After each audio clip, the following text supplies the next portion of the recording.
एक बार एक शिकारी शिकार करने के लिए जंगल में पहुंचा।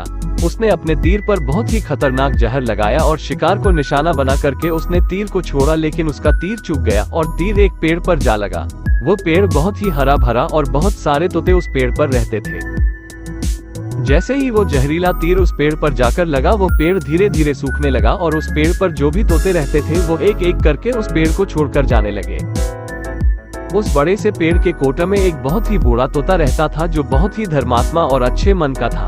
सभी तोते उस पेड़ को छोड़कर जाने लगे थे, लेकिन वो बूढ़ा तोता जाता था, दाना लेकर के आता और उसी कोटे में आकर के बैठ जाता था, परंतु उस पेड़ को छोड़ने को तैयार नहीं था। बूढ़े तोते के साथियों ने कई बार आकर के उसे समझाया कि यह पेड़ सूख रहा है और किसी दिन गिर भी जाएगा, चलो किसी और पेड़ पर चलकर रहा जाए, परंतु वो बूढ़ा तोता वहां से जाने को तैयार नहीं हो रहा था। अब ये बात देवराज इंद्र तक पहुंची। उन्हें बताया गया कि एक तोता है, वो जिस पेड़ पर रहता है उस पेड़ पर एक जहरीला तीर लगने के कारण सूखने, गिरने और खत्म होने के कगार पर आ पहुंचा है, और एक बूढ़ा तोता अभी भी वहीं पर रह रहा है। वो दाना लेकर आता है और वहीं पर रहता है, जबकि उस जंगल में बहुत सारे पेड़ हैं, लेकिन वो उसी पेड़ पर रह रहा है।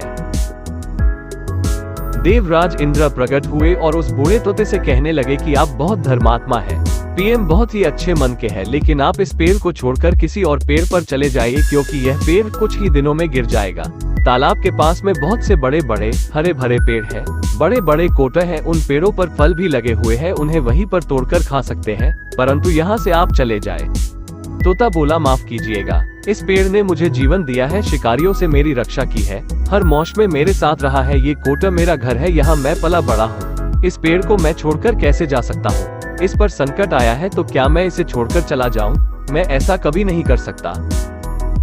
देवराज इंद्र ने अमृत से उस पेड़ को सिंच दिया और पहले की तरह हरा भरा कर दिया। अब वापस से उस पेड़ पर आकर के बाकी तोते रहने लगे। वो बूढ़ा तोता कुछ समय तक और जिंदा रहा, फिर उसकी मृत्यु हो गई और वो स्वर्ग में चला गया। ये कहानी हमें सिखाती ये है कि जब भी किसी इंसान का बुरा दौर आता है तो इमोशनली वह टूटा हुआ होता है, उसे किसी के सहारे की जरूरत होती है, किसी की आवश्यकता होती है।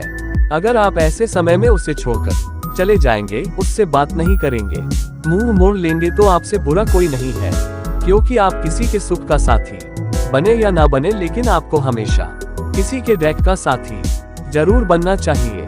अगर यह कहानी अच्छा लगा तो एक लाइक कमेंट जरूर करना, हो सके तो चैनल को सब्सक्राइब भी कर देना। वीडियो देखने के लिए थैंक यू।